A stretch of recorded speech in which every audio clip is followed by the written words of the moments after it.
다 같이 보시 하늘 말씀은요, 여호수아 9장 1절에서 6절 그리고 27절 말씀입니다. 여호수아 9장 1절에서 6절 그리고 27절 말씀. 제가 가진 구약 책으로는요 332면입니다. 다 찾은 줄 알고 제가 한 절, 우리 성전도 한 절 읽도록 할게요.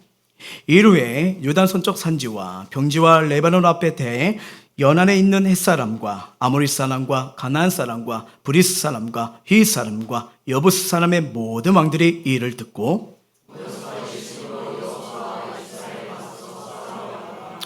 기본 주민들이 여호수아가 여리고와 아이에 행한 일을 듣고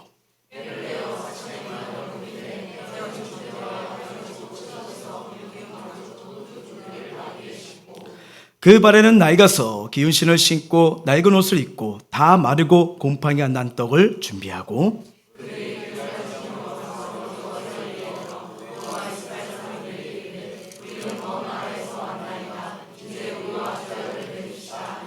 우리 다 같이요. 그날의 여호수아가 그들을 여호와께서 택하신 곳에서 회중을 위하며 여호와의 제단을 위하여 나무를 패며 물을 깃는 자들로 삼았더니 오늘까지 이르니라. 아멘. 우리 다 같이 믿음의 선포하도록 하겠습니다. 시작. 우리 모두 주님의 은혜로 잘 됩니다. 더 잘 됩니다. 갈수록 더 잘 됩니다. 우리 가정 행복합니다. 더 행복합니다. 갈수록 더 행복합니다. 우리 가정 천국입니다. 우리 교회 부흥합니다. 더 부흥합니다. 갈수록 더 부흥합니다. 우리 교회 부흥의 물줄기가 뻗어나갑니다. 우리 교회 전도합니다. 더 전도합니다. 세계 선교 마무리합니다. 예수가 길이고 답입니다. 주님께 영광입니다. 아멘. 자, 오늘은요 어떠한 상황에서도 살아내야 됩니다 하면서 여호수아 말씀을 보려고 합니다. 그 대구 동북교회를 담임하시는 이 김석태 목사님의 이야기예요. 과거 어느 교회에서 이 청년들을 지도했을 때 가끔 그들 중에 옛날에는 이렇게 대학생이 또 이렇게 많이들 가지 못하는 사정이 있기 때문에 이렇게 대학생들이 참 신기하기도 하고 멋있게 보이지 않았습니까? 그러다 보니까 이 학생들 중에 가짜 대학생이 있었대요.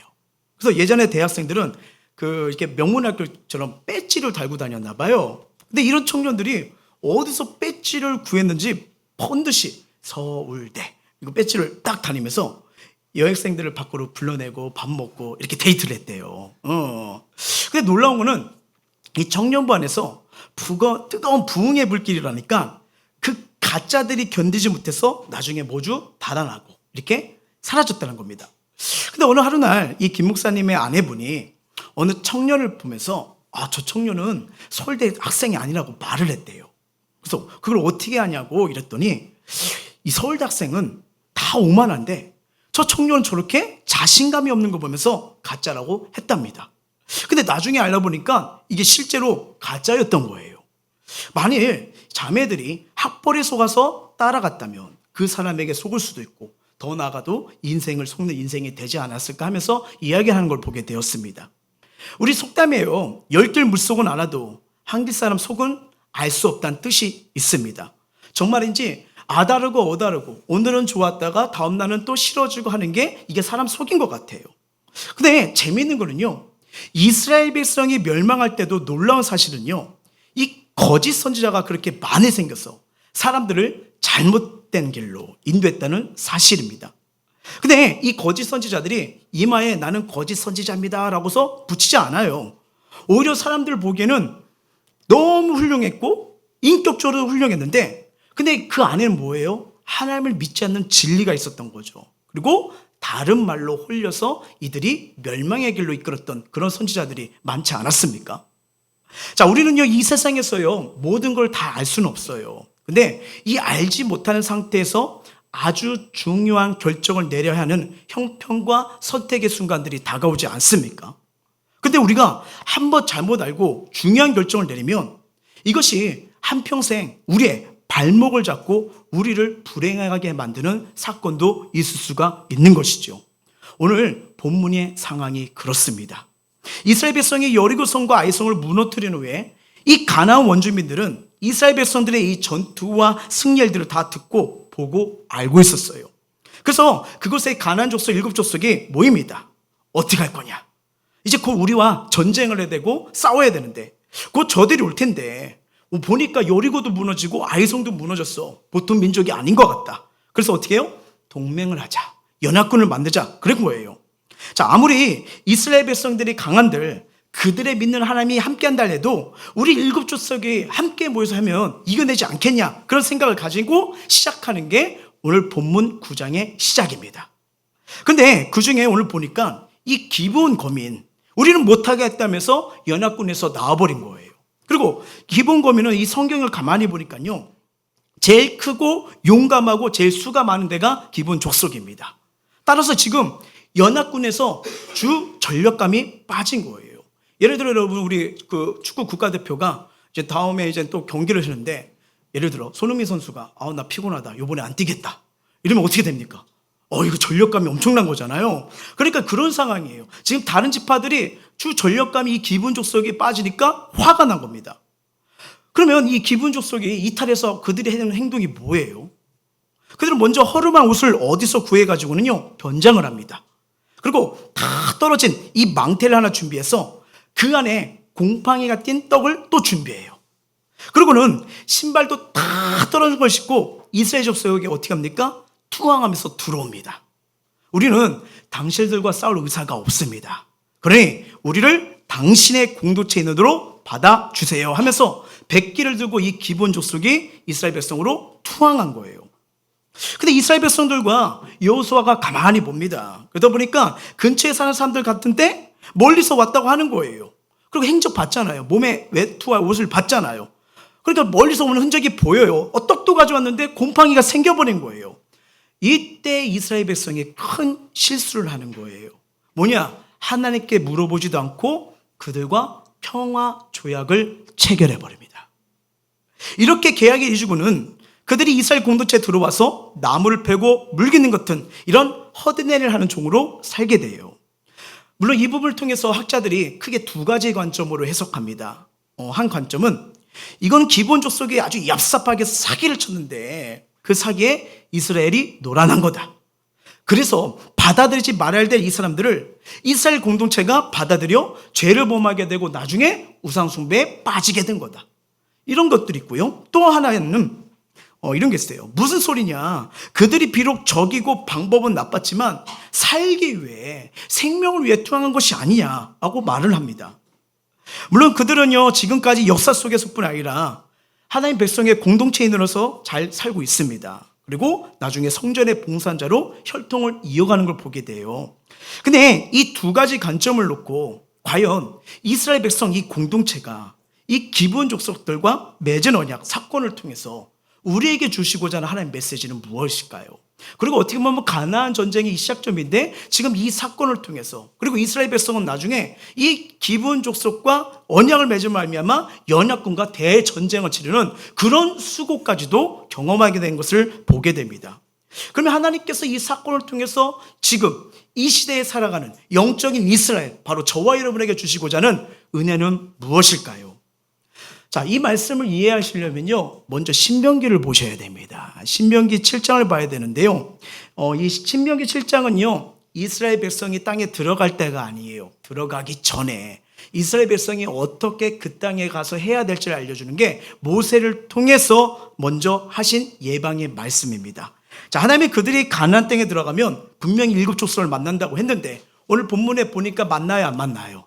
성경 그대로 되죠. 만나게 되는데 그 족속을 만났을 때 어떻게 해야 되는지 말해주는 게 신명기에 나와요. 자, 신명기 7장 2절 3절입니다. 시작. 내 하나님 여호와께서 그때 너는 그들을 진멸할 것이라. 그들과 어떤 언약도 하지 말 것이요 그들을 불쌍히 여기지도 말 것이요 또 그들과 혼인하지도 말지니 내 딸은 그들의 아들에게 주지 말 것이요 그들의 딸도 내 며느리로 삼지 말 것은. 자, 이렇게 시작하면서 이제 5절을 보셔야 돼요. 시작. 오직 너희가 그들에게 행할 것은 이러하니 그들의 제단을 헐며 주상을 깨트리며 아세라의 목상을 찍으며 조각한 우상들을 불사를 것이니라. 아멘. 그러니까 이스라엘 백성이 이 가나안 땅에 들어가면 그 안에 이미 살고 있는 7족속을 향해서 조금도 여지를 주지 말라고 말씀하는 거예요. 그러니까 완전히 섬멸할 것을 지금 말씀하고 있어요. 왜 이렇게 했느냐?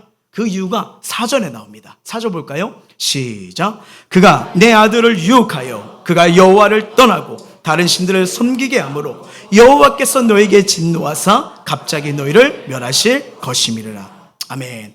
지금 하나님께서 이스라엘 백성에게 가나안 땅에 들어가서 7족속을 완전히 멸하고 뽑아낼 것을 명령하시는요, 그들을 멸절시키는데 궁극적인 목적이 있는 게 아니에요. 그렇게 극단적으로 뽑아낼 것을 말씀하시는요, 더 넓은 관점인, 더 넓은 하나님의 마음이 있다는 겁니다.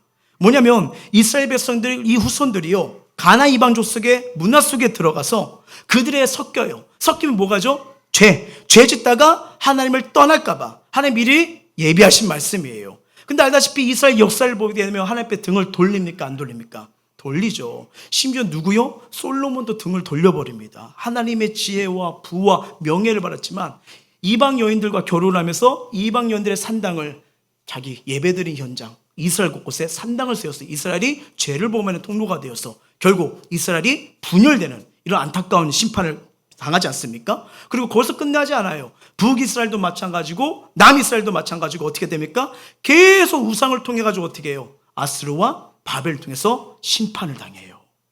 근데 이 얘기가 그때 하나님이 심판 주신 거예요. 죄 졌네? 딱. 실수했네? 딱. 하나님 이런 분은 아닙니다. 이미 몇백 년, 몇천 년부터 이걸 계속 말씀하신 거예요.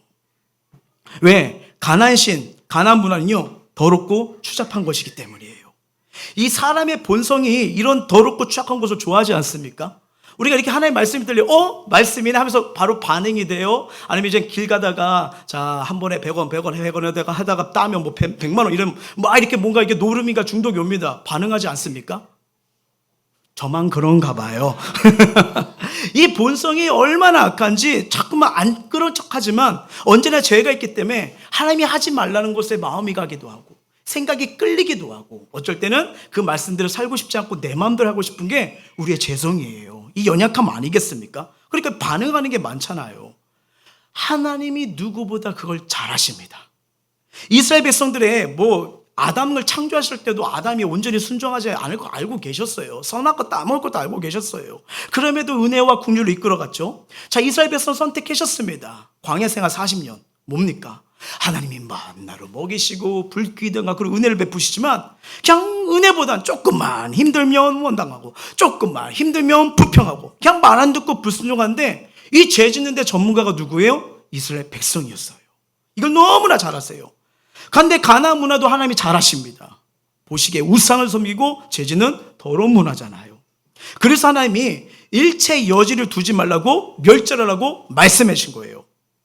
근데 하나님의 궁극적인 목적은요, 그들을 죽이고 멸절하고 뽑아내는 데 있지 않습니다. 어떻게 보면 여기서는 좀 극단적으로 표현하면서 7장을 얘기하는데요, 신명기를 읽어보십시오. 다른 부분에서 이런 내용이 나옵니다. 20장을 한번 가시면요, 시작. 내가 어떤 성읍으로 나아가서 치료할 때는 그 성읍에 먼저 화평을 선언하라. 아멘. 그러니까 이것이 이스라엘 백성이 가나안에 들어가서 전쟁을 해나가는 가운데 필요한 구체적인 사안들을 말씀해 줘요. 내가 어떤 성읍에 나아가서 그 다음에 뭐예요? 치료할 때, 전쟁할 때 전쟁을 먼저 하래요? 아니면 그 다음 뭐라고 합니까? 화평을 선언하래요. 평안을 선언하래요. 그걸 얘기하는 거예요. 자, 앞에서 아까 살펴봤을 때 7장에서는요 남겨두거나 살려둘 여지를 남겨두지 말라고 했어요. 근데 20장 10절에서는 전쟁을 할 때 뭐를 선언하라고요? 화평, 평화입니다. 평안을 먼저 선언해요. 그러면서 11절 한번 읽어볼게요. 시작. 그 성읍이 만일 화평하기로 회답하고 널 향하여 성면을 열거든 그 모든 주민들에게 내게 조곡을 바치고 너를 섬기게 할 것이요. 아멘.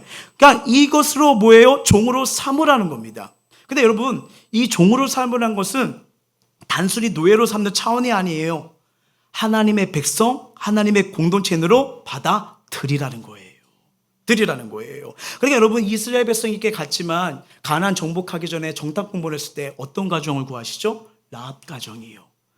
그렇게 화평을 하고 문을 여는 가정을 하나님은 살려주시잖아요. 구원의 은혜를 베풀어 주시잖아요. 자, 여기서 뭐냐면 그들을 이렇게 해서 너를 섬기게 하라는 것은 하나님을 주인으로 모시고 사는 공동체, 믿음의 공동체, 하나님 공동체를 뭐요? 끌어들이라는 겁니다.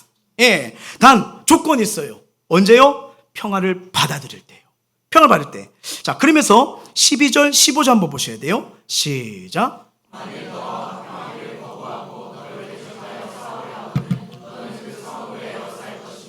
내 하나님 여호와께서 그 성을 내 손에 넘기시거든 너는 칼날로 그 안에 남자를 다 쳐 죽이고 너는 오직 여자들과 유아들과 가축들과 성읍 가운데 있는 모든 것을 너를 위하여 탈취물로 삼을 것이며 너는 내 하나님 여호와께서 내게 주신 적군에게서 빼앗은 것을 먹을지니라. 내가 내게서 멀리 떠난 성읍들 곧 이 민족들에게 속하지 아니한 성읍들에게는 이같이 행하려니와. 자, 이해되시죠? 신명기 7장에서는 가나 7족 속의 본류에 대해 가혹했어요. 근데 20장에서는 좀 많이 너그러지셨습니다. 전쟁하기 전에 먼저 화평을 선언해 봐라. 그리고 평화를 받아들이거든 그들 공동체로 하나님을 섬기는 일원으로 받아들이고, 그렇지 않으면 같은 방법으로 전쟁을 하면서 멸절해도 좋다. 그리고 탈취한 것을 내게 준 것이니 누려라. 근데 중요한 게 이들은 어디 사람이에요? 15절 보면요, 내가 내게서 멀리 떠난 성읍들 곧 이민족들에게 속하지 않은 성읍들, 그러니까 가나안 족속보다 거리가 먼 그들에게 이같이 행하라는 거예요. 이해되시죠? 자, 그러니까 가나안 땅의 심장부가 아니라 멀리 사람들에게 여지를 주는 거예요. 자, 이제 왜 알겠죠? 기브온 족속에 이걸 아는 거예요. 그래서 행색을 멀리서 온 것처럼 만들고 연기를 한 겁니다. 이해되시죠? 그들 가까이 3일만 가면 걸리는 민족이에요. 7족속 안에 있어요. 근데 이걸 아니까요, 지금 어떻게 해요? 속여서 떡을 멀리서 온 것처럼 행색을 꾸며가지고요 들어와서 평화 조약을 맺어버린 거예요. 그러면 왜 심장 한바폰에 7족속에는 여지를 주지 않고요 다 죽이 가시고 멀리 있는 사람들에게는 일단 화평을 선언해보고 수용하며 함께 지내고, 그렇지 않으면 상종하지 말라고 말씀하셨을 거예요. 여러분, 이 말씀을 우리에게 그대로 적용하면요, 저와 여러분 교회 더 멀리 가야 은혜 받아요. 그렇잖아요. 가까이 있는 분들한테는 저기 무조건 심판 이렇게 하고, 멀리 온 분들, 그러면 멀리 오는 사람으로 은혜 받는 거 아니겠습니까? 근데 이게 여러분 이 의미가 있는 거예요. 이거는 하나의 비유입니다. 그러니까 뭐냐면요, 가난한 삶, 이 그리스도 안에 사는 성도의 인격적인 삶을 말하는 거예요. 그러니까 예수 믿는 사람, 예수 믿는 삶의 과정, 예수 믿는 그들의 삶이 어떠한지를 보여주는 게 바로 그 모습인 거예요. 자, 이걸 조금 더 이해하시려면요, 신약에도 이와 비슷한 구절이 나옵니다. 자, 고린도후서 6장 14절 한번 볼게요. 시작. 너희는 믿지 않는 자와 멍에를 함께 매지 말라. 의와 불법이 어찌 함께하며 빛과 어둠이 어찌 사귀며 그리스도와 벨리알이 어찌 조화되며 믿는 자와 믿지 않는 자가 어찌 상관하며 하나님의 성전과 우상이 어찌 일치가 되리요. 우리는 살아계신 하나님의 성전이라. 이와 같이 하나님께서 이르시되 내가 그들 가운데 거하며 두루 행하며 나는 그들의 하나님이 되고 그들은 나의 백성이 되리라. 아멘. 여기 분명 믿지 않는 자와 믿는 자가 상봉하지 말라고 말씀하고 있어요. 여기서도 여지가 있습니까? 없습니까? 없어요. 그런데 또 하나 뭐냐면 멍에를 함께 하지 말라예요. 그러니까 이 소 2마리를 한 방향으로 일으키기 위해서는 위에 멍에를 얹습니다. 그래서 그 소들이 자기 마음대로 하지 않고 한 방향 가도록 이게 멍에를 통해서 그 길을 가도록 잡는 역할 아닌가 했어요?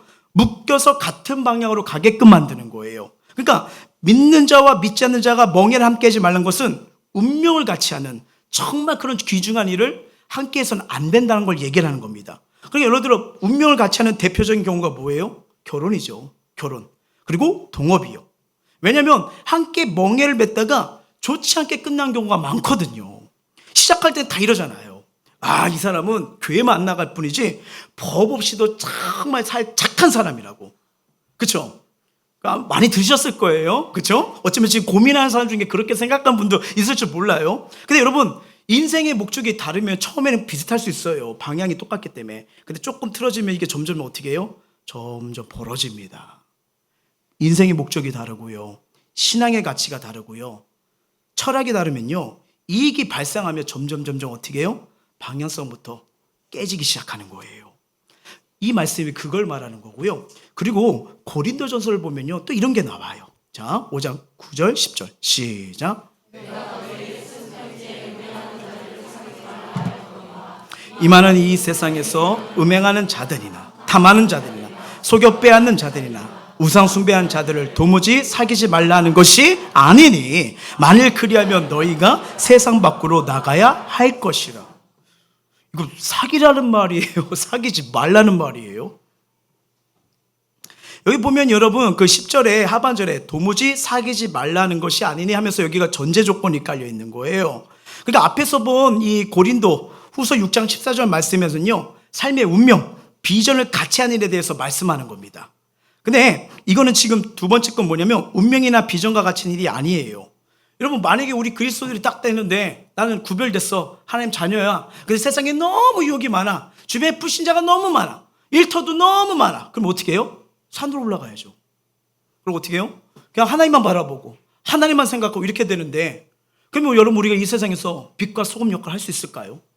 영혼 살리면 믿는 자들을 통해서 영혼을 살리는 이 전도의 삶이 가정, 나 예수 믿는 나를 통해서 가정, 일터 흘러가면서 눈물과 기도 가운데 그렇게 믿는 사람 끌고 오는데, 이런 자가 없으면 여러분 불신자들은 하나님을 몰라요. 그래서 믿는 자를 통해서 우리가 하나님 앞에 나온 거 아니겠습니까? 저와 여러분도 누군가의 기도와 누군가의 전도와 누군가의 교제를 통해서 주님 앞에 나와가지고 예수님 만난 축복을 누린 거 아니겠습니까?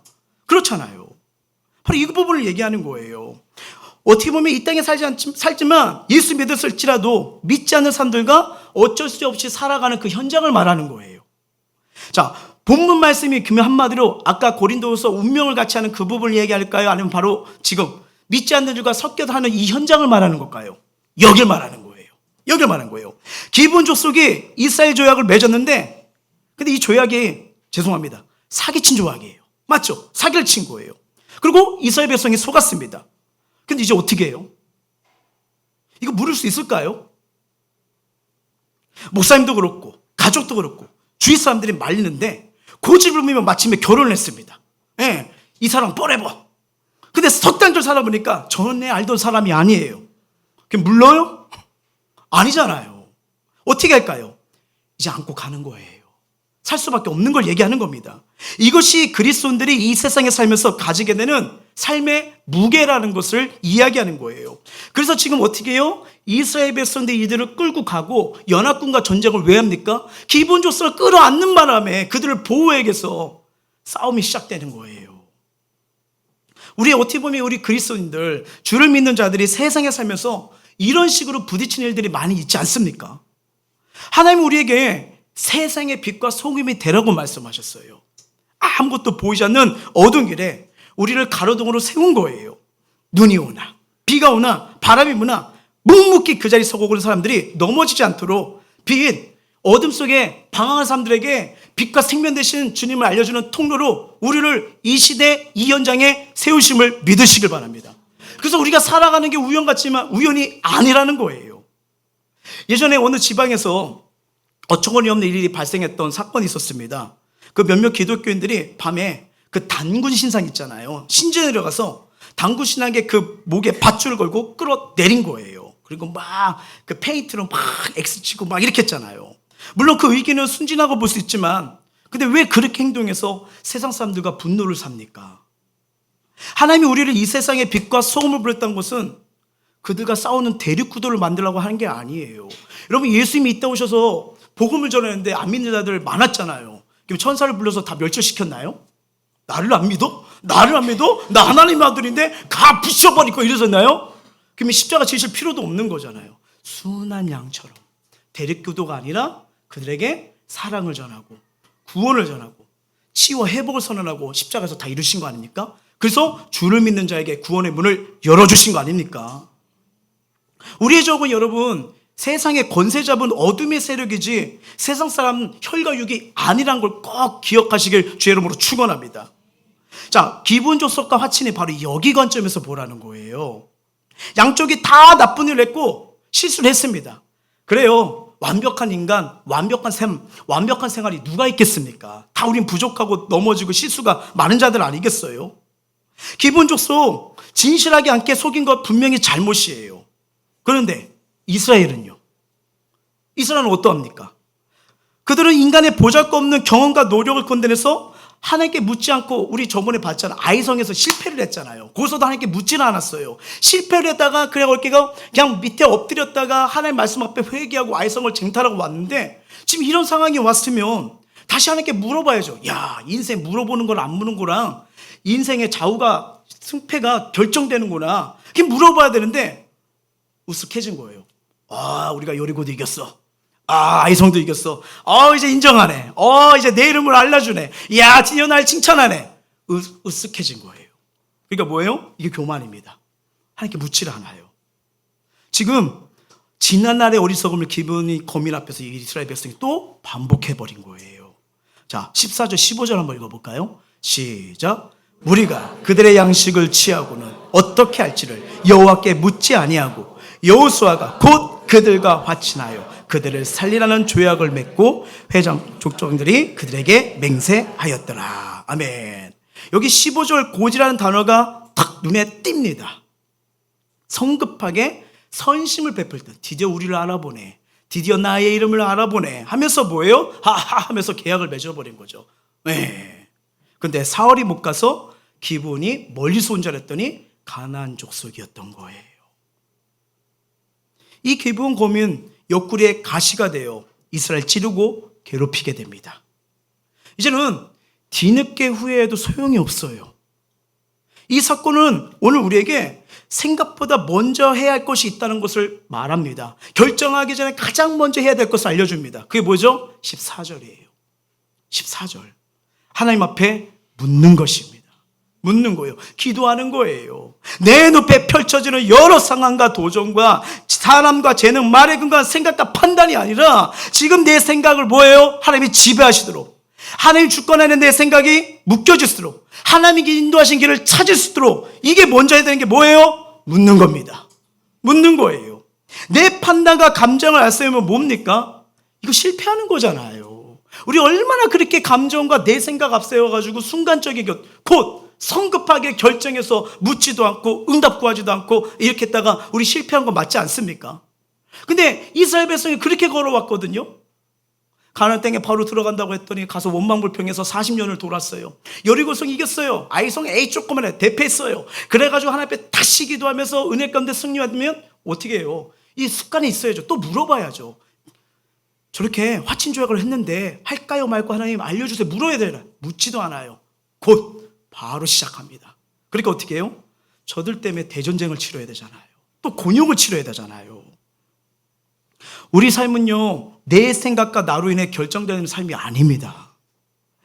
참된 축복의 승리의 길은요, 우리가 만드는 것이 아니에요. 왜? 우리의 모든 삶이 하나님께 있기 때문입니다.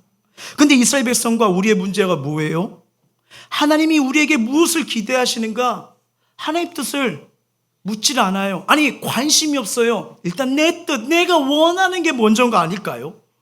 여러분, 우리 인생에 있어서 선택이 있어서 가장 중요한 게 뭔지 아십니까? 날 향한 하나님의 뜻입니다.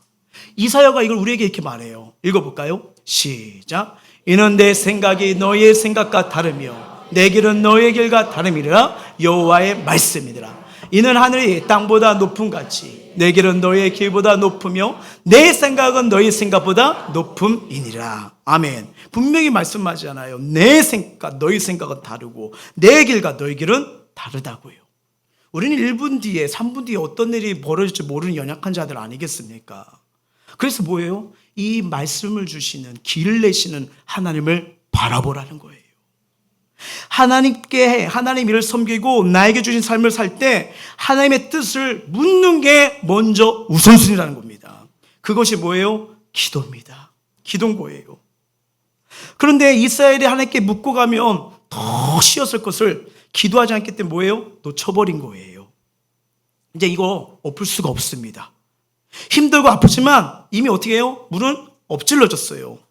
이제 어떻게 해야 돼요? 이제 안고 가야죠. 품고 가야죠. 이게 그리스도의 삶의 무게라는 거예요. 우리 애들이 말 안 들어요. 이렇게 말 안 듣는 애들이 태어날 줄 몰랐네. 묻어버려요? 안고 가야죠. 안고 가야죠. 그거예요. 지금 기분 좋을 품고 가는 상황이 바로 이게 그렇게 된 겁니다. 이제는 어떻게 해요? 실수할 수 있어요. 넘어질 수 있어요. 이제는 어떻게 해요? 그것 때문에 이제는 실수했네 낭망하고 절심해야 됩니까? 은혜 구해야죠. 하나님, 제가 실수했어요. 잘못했어요. 이제는 이 상황을 이길 수 있는 긍휼의 은혜를 베풀어 주소서. 이렇게 나가야 되는 게 아닐까요? 다시 이제 그런 실수하지 않도록 결단해야 되는 게 아닐까요? 그러면서 이 상황을 자비의 은혜를 걸면서 이제는 헤쳐 나가야 된다는 거예요. 하나님이 가치를 두고 계시는 거는요, 이 세상 속에서 우리가 어떤 십자가의 짐을 지고 삶에서 그거를 녹아내는가 이거예요. 어차피 우리를 부르셨을 때 연약한 건 알고 부르셨어요. 또 하나님의 십자가 안에 있지만 또 가다가 우둔하고 어리석은 선택할 거 우리 모르시고 선택하셨나요? 그럼 하나님 실수하시는 분이신데요? 그럼에도 우리를 선택하신 거예요. 부르신 거예요. 그러면서 여러분 한번 생각해 보십시오. 다시 하나님 바라보고 삶이 녹아내리라고요. 다시 시작하라고 부르시는 거예요. 다윗 한번 생각해 볼까요? 여러분, 다윗이 성경에 하나님, 저는 왕이 되고 싶어요. 나는 왕이 될 상이로다. 이렇게 기도한 거 없어요. 없어요. 예, 그냥 몸부림치면서 뭐 왕이 될 방법. 첫째, 기계를 넓게 한다. 둘째, 많이 웃는다. 셋째, 카리스마적인 얘기를 한다. 공부한 적 없어요. 현들이 전쟁 나갈 때예요. 막내이고 어림으로 집에서 그냥 있었어요. 잔시름봄을 하고 있던 사람 아닙니까? 근데 아버지가 형들에게 전쟁이 되니까 궁금해서 안부차 도시락을 갖다 주라고 시킨 거예요. 그냥 안부 물으러 갔는데 골리앗이 막 서가지고 떵떵거려 열받아가지고 싸웠는데 이겨버렸네? 그렇죠? 이게 된 거예요. 물론 여호와 이름으로 이겼어요. 그렇죠? 그리고 죽입니다. 그리고 왕이 올라갈까지 어떻게 해요? 사울이 기름을 주면서 그렇게 되는데, 자, 이제 왕이 점점 가까워져요. 그러니까 하나님 어떻게 하시죠? 바로 엎어버리십니다. 그의 기질, 고집, 못난 돌 다 꺾어버리기 시작합니다. 인생의 밑바닥까지 곤두박질하잖아요. 장인어른한테 쫓겨날 줄 누가 알았겠습니까? 그렇죠? 그다음 블레셋, 저 나라 가면 내가 편히 살 수 있을 것 같아, 행복할 것 같아, 잠깐 튀지 했더니 거기 왕이 저자 신하들이 그러잖아요. 저자는 그 말로만 듣던 사울 왕이 1000을 죽인 자면 저는 10,000을 죽인 그 사람 아닙니까? 하니까 어떻게 해요? 침을 질질면서 나 아니야 이러고 다니잖아요. 이러고 다니잖아요. 그리고 시간이 흐릅니다. 어떻게 됩니까? 가족, 아들한테 배반을 당해서 압살롬 때문에 피난길 가는 이런 고통을 겪지 않아요? 와, 블레셋에 나중에 또 가서 뭐예요? 식객 노릇이나 하고 완전한 자존심 다 깔아뭉개는 처참한 길을 하나님이 걷게 하십니다. 그러니까 여러분, 시편을 보면요, 나의 하나님이요, 나의 하나님이요 어찌하여 막 이러면서 나오고, 그 다음에 뭐예요? 나는 죄인입니다 하면서 왜요? 다윗을 그릇을 바꿔버리는 거예요. 하나님이 더 크게 멋지게 쓰시려고 하니까 그 하나님의 꿈, 뜻을 받아도 완전히 자기 생각, 자기 틀을 다 꺾어버리는 거예요. 그리고 여러분, 다윗이 깨달은 게 뭡니까? 야, 나는 하루도 하나님 은혜가 아니면 살 수가 없구나. 또 수없이 무너져요. 또 수없이 실패해요. 그러니까 긍휼을 구하는 죄인이라면서 나가잖아요. 여러분, 아브라함도 마찬가지 아니에요? 그가 믿음의 조상이 된 것까지 얼마나 두려움이 닥치자. 여러분, 원래 하나님께서요, 애굽으로 내려가지 말라고 했어요. 그때 어떻게 해요? 힘드니까 어려우니까 먹고 살기 위해서 애굽으로 가버려요. 그러니까 뭐예요? 재밌는 일이 벌어지죠. 애굽 왕이 왕인데 자기 아내를 보고 반한 거예요. 그럼 어떻게 해요? 여러분, 우리 남편분들 어떻게 합니까? 누가 우리 아내 이렇게 건들려고 해요. 우리 남편분 어떻게 합니까? 막 저리가 감히 내 아내 건들지 마, 이런 게 우리 있지 않습니까? 분명히 우리 남편분들 그렇게 할 거라 믿습니다. 네. 그런데 이 아브라함 어떻게 해요? 내 누이예요. 살리려고 뒤로 싹 빠지잖아요. 이게 무슨 믿음의 조상이에요? 자기 살겠다고. 그렇죠? 그런 게 아니겠습니까? 근데 그를 포기하지 않고 계속 찾아와서 설득까지 인도하셔서 어떻게 해요? 하나님이 아브라함을 믿음의 사람으로 만드신 거예요. 하나님이요. 바로 이거예요. 저와 여러분, 우리는요, 연약하고 실수하고 실패하는 자들이에요. 그랬기 때문에 매 순간마다 뭐예요? 이 말씀을 통해서 새롭게 만들어 가신 하나님의 은혜와 긍휼을 구하라는 겁니다. 구하라는 거예요. 이스라엘이 기분과 조약을 맺은 것이 그런 거예요. 실수했어요. 또 어리석었어요. 이제 어떻게 합니까? 안고 가야죠. 뿜고 가야죠. 나의 연약함과 부족한 실수로 인해 짊어가는 짐들이 저와 여러분 삶 속에 많이 있을 거예요. 나의 온전하지 못한 선택으로 인해 버리지 않고 이제 가야 할, 내가 책임져야 할 그런 영역들이 있을 수 있습니다. 이제 어떻게 해야 됩니까? 아직도 그것 때문에 후회 그럴 수 있어요. 근데 이제 뭐예요? 주님의 사랑으로 덮어달라고 기도하셔야죠. 이 믿음으로 이제 내가 서 있는 거, 내가 사는 곳에서 다시 시작하도록 은혜를 구하는 게 이게 믿음의 삶 아니겠습니까? 고단하고 치료하고 진부한 내 삶의 자리를 할지라도 오늘도 그대로 서서 눈물로 묵묵히 버티는 거, 이게 하나님의 사람으로 이 시대에 부른 하나님의 자녀들의 하나님의 마음인 거예요. 특히 우리가 살다 보면 주를 믿지 않는 가족이나 친척이 있으면 기도와 사랑으로 주님의 능력으로 안고 가셔야 됩니다. 안고 가셔야 돼요.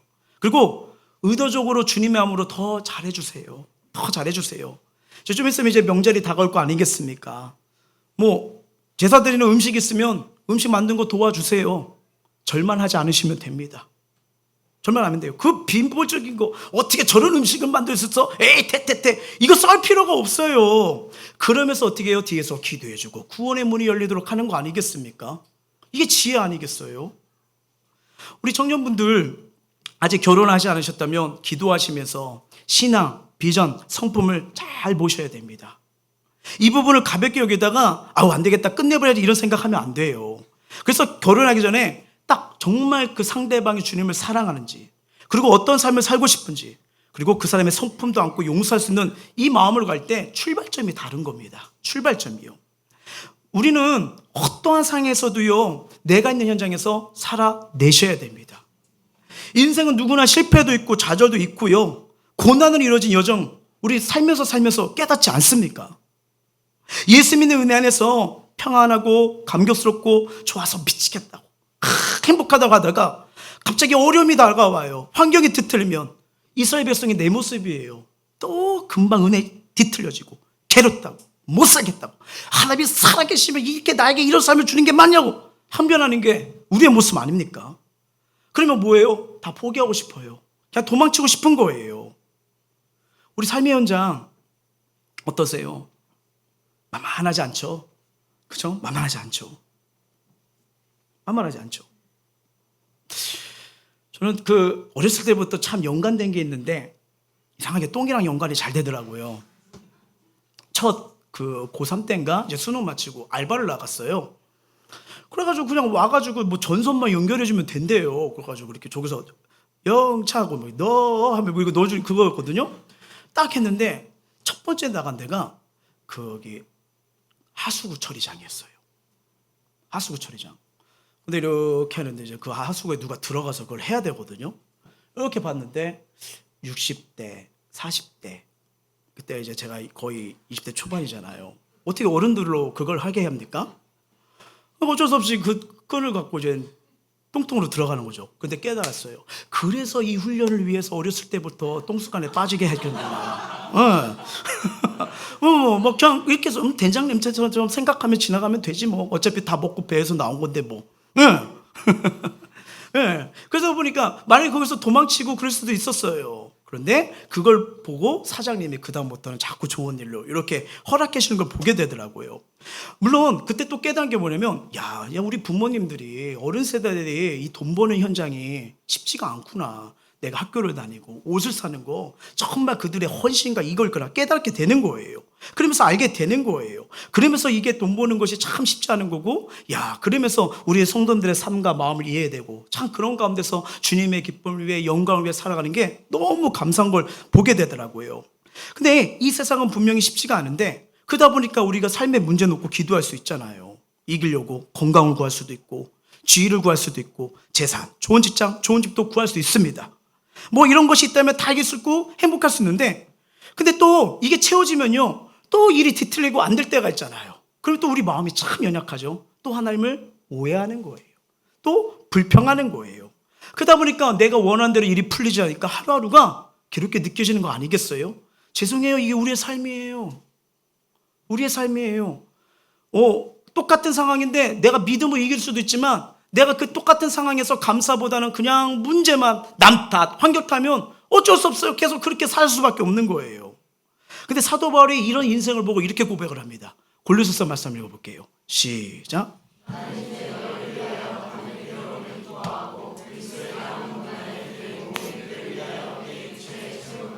아멘. 이제 고난을 자기 육체에 채운다고 합니다. 무슨 말일까요? 기도하고 성경 읽어서 넘어가는 것뿐 아니라 이제는 하나님의 말씀과 뜻을 뭐예요? 내 몸으로, 내 삶으로 이제는 드러내야 된다는 거예요. 어떻게 살아내야 될까요? 어떻게 살아낼까? 바로 이거예요. 저와 여러분을 준 시간, 공간의 자리에서 살아내라는 겁니다. 누구의 남편이시죠? 누구의 아내이시죠? 누구의 아버지입니까? 누구의 어머니가 되십니까? 그 자리예요. 시댁에 있고, 처가가 있고, 형제자매가 있고, 일터가 있고, 어려운 상황이 있고요. 경제적 위기가 있고요. 취직이 안 되고, 어쩌면 우울과 슬픔이 있고요. 미래에 대한 두려움이 걱정이 있는 그 자리에서 뭐예요? 이겨내라는 거예요. 그 자리에서 하나님이 일하심을 예수 안에서 본 자, 여전히 예수님의 살아계심을 믿는 자, 주님이 이 땅에 다시 오셔서 완전한 하나님 나라 이룰 걸 믿는 자, 나는 그 자리가 힘들고 버티고 이기가 어렵지만, 나는 부족하지만 여전히 나에게 힘을 주시고, 여전히 나의 하나님이 나의 기도를 들으시고, 여전히 주님이 나와 함께 계심을 믿는 자, 그 자리에서 버티라는 거예요. 버티라는 거예요. 왜? 우리의 삶의 자리에서 나를 통해 세상 사람들이 예수 그리스도를 보는 통로로 허락하게 주시기 때문입니다. 그런 거 아니겠습니까? 이 초점을 맞추고 믿음과 사랑으로 걸어가라고 이 말씀을 통해서 우리에게 지금 주시는 거예요. 그럼요, 때론 삶이 이런저런 의심이 드는 일이 찾아오더라도 여러분, 하나님의 사랑은 영원하십니다. 이 하나님의 사랑이 끊임없이 나에게 부어주고 있다는 걸 믿는다면요, 이 현장에 나를 하나님 부르신 이유가 있구나, 하나님 살아가는 이유가 있구나, 그러면서 뭐예요? 살아내라는 거예요. 만약에 이스라엘 백성이 우리가 실수했다, 기분 좋소리라 끝내자 하면서 우리 가나안 땅 못 들어가 이러는 게 포기해버렸다면요, 근데 어떻게 해요? 연약했지만, 실수했지만 안고 긍휼과 자비를 구하니까 길이 뚫려버리잖아요. 가버리잖아요. 오늘 우리는 이 말씀을 통해 피로 어리석은 이스라엘이 하나님께 묻지 않고 자기들의 그 기본 사람들 역사 속에서 어떻게 이스라엘 공동체에 녹여되는지 우리 여러분 이걸 통해서, 성경을 통해서 보게 됩니다. 여러분, 이게 딱 보니까 시간을 흘리면서 이들이 어떤 자로 바뀌는 줄 아십니까? 속이는 자였어요. 괴롭게 하는 자였어요. 물론 나의 실수예요. 근데 안고 갔어요. 솔로몬 왕 때요. 열왕기사를 보시면 알겠지만 기브온 산당에서 1000번째 들려 하나님으로부터 지혜를 받는 거, 바로 이 현장이었습니다. 또 훗날 바벨론 포로 귀환 때 유다 백성과 돌아오는 상황이 되잖아요. 어떻게 보면 이 포로로 끌려가기 때문에 자유가 될 수 있는 자들 아니겠습니까? 근데 성경을 보니까요, 느헤미야 3차 포로에서 귀환할 때 같이 와요. 그리고 하나님의 성벽 재건에 동참하는 자들로 바뀝니다. 자, 느헤미야서 한번 볼까요? 그 다음은 기브온 사람 쭉쭉 나오고요. 기브온 사람이 95명이요. 와, 사기꾼으로 들어왔던 자들, 하나님의 공동체를 받아들이니까 연약했지만 나약했지만 하나님의 일하신과 은혜 속에서 믿음으로 바뀌어버린 거예요. 여러분, 내가 용서 못하는 자가 있을 수도 있어요. 싫어하는 자가 될 수 있어요. 참, 내가 어떻게 내가 이렇게 이런 상황과 이런 일을 겪어냈나 하면서 그러면 힘들면 좌절하고 원망할 수 있어요. 근데 이게 여러분 품고 가는 상황이라면요, 이제는 긍휼과 자비를 구하십시오. 그러면요, 긍휼과 자비 속에서 하나님은 어떤 분입니까? 상황을 역전시키시는 분이에요. 역전시키는 분이에요. 이걸 보는데 온몸이 전율이 흐르는 거예요. 야, 하나님 일하시 놀랍지 않습니까?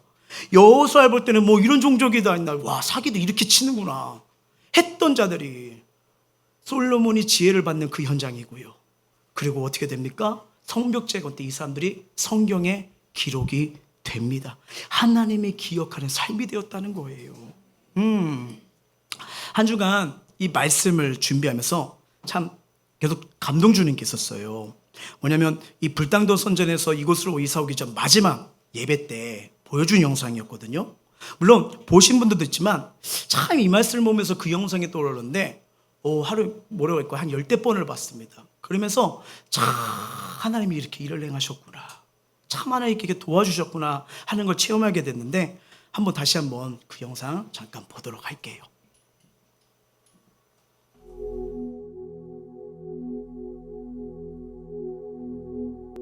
우리 함께 손잡고 가세. 조금 느리고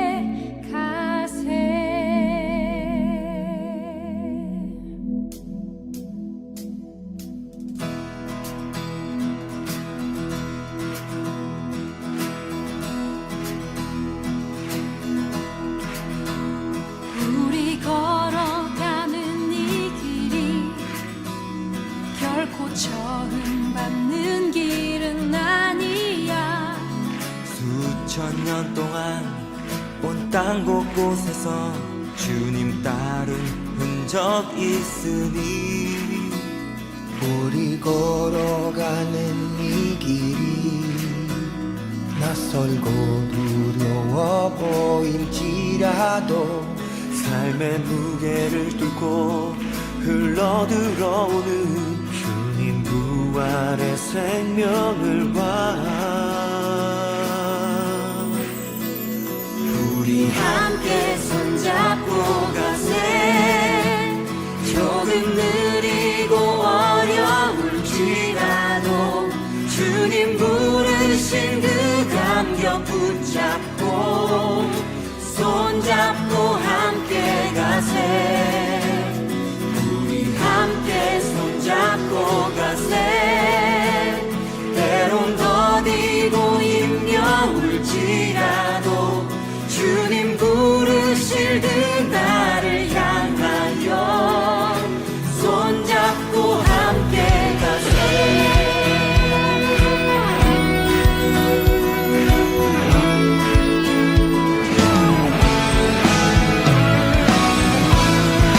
우리를 부르신 주님 앞에 함께 나아갑니다.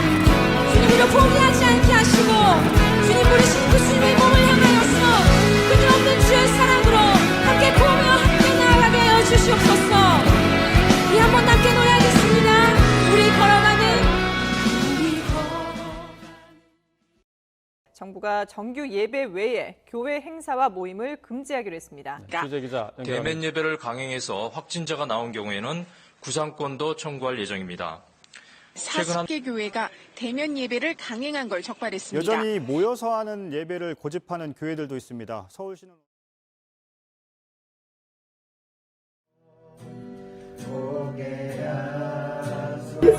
나의 마음을 받으시는 하나님 나의 기도보다 간구보다 더 주님의 마음을 보게 하소서 주님의 심정을 알게 하소서 결코 저는 남는 길은 아니야 수천 년 동안 온 땅 곳곳에서 주님과는 흔적 있으니 우리 걸어가는 이 길이 때로는 낯설고 두려워 보일지라도 삶의 무게를 뚫고 흘러들어오는 주님 부활의 생명을 봐 우리 함께 손잡고 가세 조금 느리고 어려울지라도 주님 부르신 그 감격 붙잡고 손잡고 함께 가세 우리 함께 손잡고 가세 때론 더디고 힘겨울지라도 주님 부르실 그 날을 향하여 손잡고 함께 가세 러시아와 우크라이나의 전쟁 발발 우려에 건설업계도 살얼음판을 걷고 있습니다. 러시아의 우크라이나 침공으로 러시아산 유연탄 확보에 차질이 빚어지면서 건설업계가 어려움을 겪고 있습니다. 걸어가는 이 길이 결코 저는 남는 길은 아니야 수천 년 동안 온 땅 곳곳에서 주님 따른 흔적 있으니 우리 걸어가는 이 길이 낯설고 두려워 보일지라도 삶의 무게를 들고 흘러들어오는 주님 부활의 생명을 봐 할렐루야 우리 함께 손잡고 가세 조금 습니다. 근데 또 뭐 정죄하고 판단하고 무시하고 조롱하고 비방하고 가신 분도 계셨어요. 이해해요. 근데 그럴 때마다 제가 할 수 있는 건 그냥 그 현장에서 무릎 꿇는 거예요. 하나님이 인도하심을 구하기 위해. 근데 뭐 저도 사람인데 왜 낙심이 안 되겠습니까? 왜 포기하고 싶은 생각 안 들까요? 힘드니까, 넘어오니까 그때마다 더 좋은 조건, 좀 더 사역할 수 있는 인적 자원도 많고 재정도 튼튼한 이 교회들이 청빙을 주시는 거예요. 감사하죠. 근데 기도하면 아니에요. 하나님이 허락하신 데가 거기가 아니에요. 나에게 주신 사명, 비전, 하나님 나라를 통해 세워진다는 거죠. 떠날 수가 없는 거예요. 그 당시 뭐 얼마 안 되지만 15명밖에 없어요. 근데 그 함께 한다고 그 15명 놔두고 어딜 갑니까? 뭐 하나님이 청빙으로 인도하는 거라면 이제 방법 하나예요. 그러면 영혼들 다 안 보이게 해주세요. 이 교회가 싫다고 떠나게 해주세요. 근데 만약에 한 명이라도 남으면 떠나지 말라는 증거거든요. 그 영혼 한 명 버리고 어떻게 갑니까? 근데 여전히 부족하고 마음도 온전치 못하고 낙심 상태에 있는데 그냥 그 자리 버텼어요. 그냥 앉아서 있었어요. 예, 그냥 그 자리에서 울었어요. 근데 시간이 흐르니까 한 사람 한 사람 하나님이 또 붙여주시는 거예요. 여전히 내 모습을 보면 아무것도 없었는데 연약합니다. 근데 사역을 하면서 느낀 게 있어요. 포기하면 후련할 것 같아요. 근데 경험상 걸어오면서 느낀 게 뭐냐면 꼭 후회가 남더라고요. 후회가 남더라고요. 그러다 보니까 버틸 수 있는 힘과 능력 달라고, 그리고 하나님을 간증하는 주인공이 되려면 이상한 버텨야 되는구나. 그래야 간증이 나오는구나. 기다릴 수밖에 없었어요. 그러면서 걸어온 거예요. 물론 앞으로도 어떤 어려움과 고난이 다가올지 모르지만 전 그래서 더 다짐합니다. 연약한 제 모습 안 보려고요. 전능하신 힘을 주시는 하나님 바라보려고요. 여기서 버티지 못하면 또 다른 데 가면 똑같은 상황 또 와요. 똑같은 일 또 겹쳐요. 그럼 여기서 피하고 도망치면 거기 가서 또 피하고 도망치고, 이런 사람 살기 싫어요. 왜? 승부는 지금이더라고요. 내가 서 있는 장이더라고요. 예수님으로 승리하는 거더라고요. 그래서 하나님의 일하심을 간증하는 주인공, 우리 교회, 우리 성도님들 되게 바라보면서 이 말씀을 준비하는데, 다른 저기보다 마지막에 마지막 성전에 그 예배당 모습이 나오잖아요. 가슴 울리더라고요. 그냥 누가 볼 때는 볼품없는 예배당, 그냥 조그만 예배당, 아무도 알아주지 않은 예배당이지만 거기에는 눈물이 많이 쌓였던 곳이에요. 강단에서 흘리고 눈물 흘리고 힘들 때마다 그냥 거기서 엎드리고 했던 그 현장이에요. 그렇게 버티고 나오니까 하나님이 더 큰 은혜, 더 큰 비전을 주시더라고요.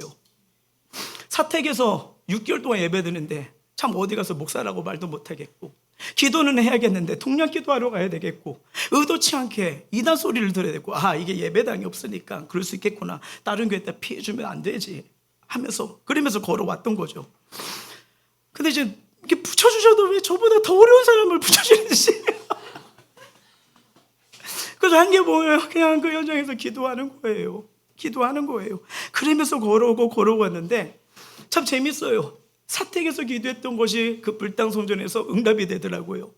그리고 불당 성전에서 기도했던 것들이 여기 오니까 또 응답이 되더라고요. 이러면서 꿈과 믿음을 키워가시는구나. 그걸 보게 되는 거예요. 그러면서 보니까 여기서 또 우리 만나는 성도님들이 너무 귀한 거예요. 왜? 이들과 또 어떤 꿈, 어떤 은혜, 어떤 축복, 어떤 간증을 허락하시려고 또 여기서 만나게 하셨을까? 그러면 느낀 게 뭐냐면, 지금 여러분들만이 겪는 그 어려움, 지금 안고 가는 영역, 여전히 눈물로 바뀌어지는 현실 속에 좌절하고 힘든 순간이 있을 수 있잖아요. 근데 여러분, 성경은 이거 뭐예요? 버티라는 거예요. 하나님 때가 있다면 반드시 역전되는 은혜를 주신다는 거예요. 여러분, 딱 하나예요. 나 마른 막대기 같아요. 힘이 없는 자일 수도 있어요. 근데 누가 날 붙들고 계시죠? 누가 우리 가정을 돌보고 계시죠? 누가 여러분의 문제를 해결할 수 있는 분이십니까? 능력의 주님이십니다. 그 하나님을 신뢰하는 거예요. 그래서 우리를 간증의 주인공으로 세우려고 하는구나. 포기하고 내려놓으면요, 아까 말씀드렸죠. 후회만 남아요. 간증이 안 나와요. 그리고 또 가면 그걸 계속 부딪혀요. 아니요. 그 현장에서 승리할 수 있는 겁니다. 이스라엘 기브온 족속 안고 가니까 나중에 어떻게 해요? 연합군대 전쟁에서 승리해버리잖아요. 그리고 그 옆에 가시 같던 그 존재가 나중에 세월이 흘려서 성벽 재건에 동참하는, 하나님 나라를 세우는데 같이 바뀌는 사람이 될 줄 누가 알았겠습니까? 그래서 옆에 있는 사람, 우리 가족 구성원들, 함께한 사람들 버릴 사람이 없는 거예요. 그들이 은혜 받고 국률이 되고 은총이 많으면 함께 꿈꾸고 함께 기도하고 함께 응원하는 멋진 사람으로 세울 수 있는 것입니다. 이게 하나님의 일하심의 방법인 거예요. 말씀을 맺을게요. 우리 세상에서 살아가지만 우리를 통해 세상이 하나님을 만나고 하나님을 섬겨 쓰는 기회의 통로, 그래서 저와 여러분을 먼저 부르시는 겁니다. 그래서 세상과 타협하지 않고 진리 안에서 살아가되 세상과 문제와 대립하는 게 아니라 끌어안는 그리스도인, 기도할 수 있는 그리스도인이, 이게 우리의 삶인 거예요. 비록 실패와 절망, 실수할 수 있어요. 근데 머물지 마세요. 그거 교훈 삼으시면 돼요. 그리고 다시는 이런 실수 저리지 않겠다 하면서 나가면 되는 거예요. 왜? 하나님은 오늘도 또 새로운 은혜 주시고 다시 시작할 수 있는 힘을 주시고, 어떻게 그 긍휼은요 끊임없이 우리에게 부어지기 때문입니다. 여전히 주님의 능력이 나를 손을 붙들고 있고 주가 주되심을 드러낼 수 있는 은혜의 통로, 복의 통로, 하나님을 찬양할 수 있는 우리 삶이 되시길 주의 이름으로 축복합니다. 찬양하겠습니다.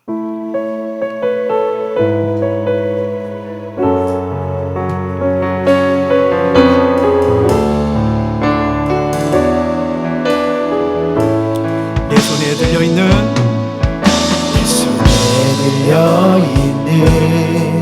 지팡이 사용하셔서 주님만이 주 되심을 나타내소서. 맡겨주신 사명을, 우리 삶의 현장의 사명의 자리입니다. 내가 부딪히고 있는 그 현장이에요. 주시고 주 이름만 높이게 다시 한번 고백합니다. 내 손에 들려있는 지팡이, 손에 들려있는 지팡이 사용하셔서 주님만이 주 되심을 나타내소서. 맡겨주신 사명을 감당할 힘을 주시고 주 이름만 높이게 하소서. 자, 완악한 세상에서 믿음을 지키는 자로, 완악한 세상에서 믿음을 지키는 우리가 할 일, 선하신 주님을 의지하는 거예요. 선하신 주 의지하여 살게 하소서.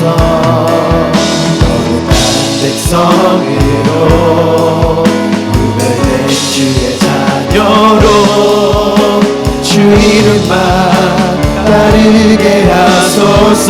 자, 나의 하나님, 나의 하나님, 나의 하나님, 그는 여호와 유일하신 이름, 그 위대하신 찬양에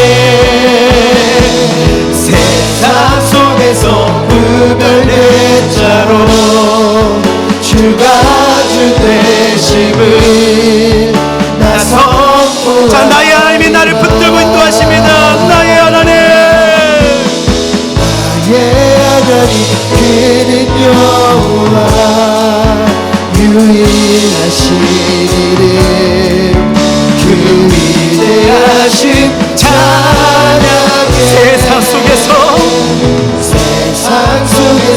구별된 자로 주가 주 되심을. 자, 주님이 저와 여러분을 여전히 붙들고 계시며 그 자리가 실패의 자리가 아닙니다. 나의 하나님 여호와를 신뢰합니다. 나의 하나님, 그는 여호와 유일하신 이름, 그 위대하심을, 나를 통해 일하심을 찬양하는 거예요. 나에 향한 놀라운 계획이 있습니다. 세상 속에서 구별된 자로 주가 주 되심을 나를 통해 드러내시길 원하시는 거예요. 이 시간에 기도하며 나가기를 원하는데, 맞아요, 우리 모두 연약해서 실수하고 넘어집니다. 그래서 매 순간마다 하나님이 나 붙들어 주시지 않는다면, 주님의 은혜와 자비가 아니면 살 수 없는 자가 우리 아니겠습니까? 오늘 이스라엘 기분과 조약을 맺은 게 그런 거예요. 근데 어떻게 합니까? 안고 가야지요. 이제는 대립과 정죄와 판단으로 가는 게 아니라 안고 가야지요. 물론 이 기회를 통해서 다시는 그런 실수를 하지 말아야 되지만 우리가 무르지 못하는 영역이 있지 않습니까? 무르지 못한다면 이제 끌어안는 그리스도인이 되라는 거예요. 이게 우리의 삶인 거예요. 그래서 살아내라는 거예요. 비록 아무것도 할 수 없는 마른 지팡일지라도 더 이상 내 모습만 보고 좌절하고 낭망하지 마세요. 우리 하나님은 강하시잖아요. 우리 하나님은 실수가 없는 분이시잖아요. 여전히 사랑과 은혜로 힘으로 우리를 붙드시잖아요. 이걸 믿으면서 무슨 일들은 결정하기 전에 다시 한번 기도하고 생각하고 신중히 결정하시면서 하나님께 묻길 바랍니다. 그리고 좌절과 낙심으로 실패한 상황이십니까? 여기에 머물지 말고 이제는 하나님의 긍휼과 은혜를 구하며 헤쳐나가는 지혜와 용기를 얻길 바랍니다. 다시 세상 속에서 그리스도의 삶으로 살아내는 힘을 달라고, 하나님이 여전히 붙드심을 신뢰하고 선하신 주님 때문에 승리하도록 우리 다 같이 마음을 토하고 입술 열어 간절히 기도하시겠습니다.